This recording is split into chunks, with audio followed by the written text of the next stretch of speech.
Welcome back to Winning Isn't Easy. Let's talk about the vocational denial tools in a disability carrier's toolbox. Now, disability carriers or plans often take the position that notwithstanding your restrictions and limitations, you can perform your own or any occupation.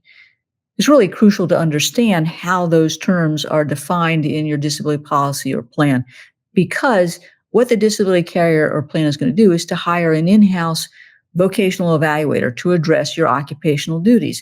And then they're going to apply the restrictions and limitations as found by the carrier's peer-reviewed physicians to determine whether you are capable of performing your own or any occupation. So you need to understand that this is the game that's going to be played. What I often find is that the disability carrier or plan makes mistakes in understanding what, in fact, your occupation is. They will generally use the outdated dictionary of occupational titles to try to pigeonhole you into an occupation. Now, they may be able to do that based on the terms of the disability policy or plan.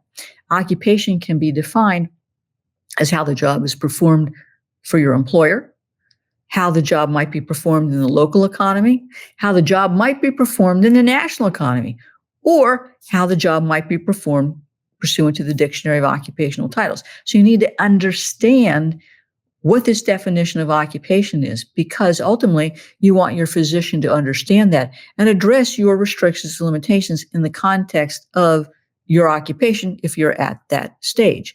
Now, the definition of disability is going to change at some point from own occupation to any occupation. And again, you need to understand the definition of any occupation. It could be doing the material and substantial duties of any occupation that you might be allegedly able to perform in view of your education, your transferable skills, and whatever your restrictions are. That's going to be the measure of your entitlement to benefits. And again, your doctor needs to understand what is that definition so that they can adequately address the restrictions and limitations. If the claim is ultimately denied, as most are going to be denied, they will use this vocational rehabilitation person to analyze your own occupation, determine if you're able to do, in quotes, your own occupation. And if you're at the any occupation stage, they're going to do what's called a transferable skills analysis to understand what skills you may have learned in your past work. Well, if they get your past work wrong, your occupation, they're going to get the analysis wrong. And they're also going to get the analysis wrong when they apply the wrong restrictions and limitations to determining whether or not you have transferable skills. And on top of it, they may get the labor market surveys wrong or the wage calculations for the occupations they identify wrong. It's really crucial that you understand this, because I will tell you, as part of our appeals, we routinely get functional capacity evaluations or doctors to comment on restrictions, and then we try to rebut the carrier's vocational evaluator's opinion based on the correct analysis of your occupation, your restrictions, transferable skills, job numbers. So we're there knowing from the very beginning we're going to have to rebut this, and we want to set it up properly from the beginning. So how does this work? Well, in the Abrams case that I've talked about, Abrams was a trial lawyer who had complications of COVID, including recurrent fevers that he documented.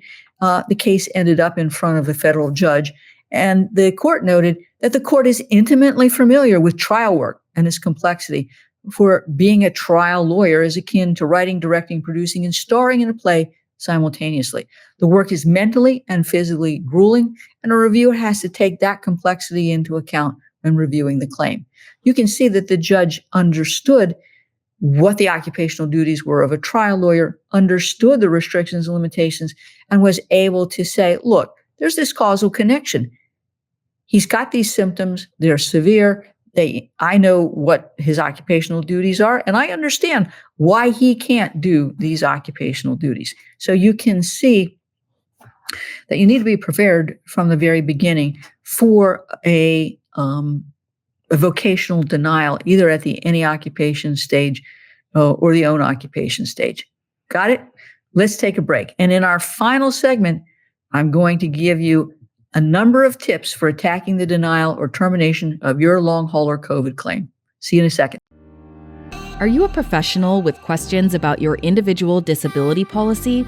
You need the Disability Insurance Claim Survival Guide for Professionals. This book gives you a comprehensive understanding of your disability policy, with tips and to-dos that will assist you in submitting a winning disability application.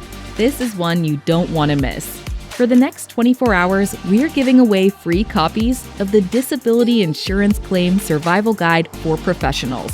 Order yours today at disabilityclaimsforprofessionals.com.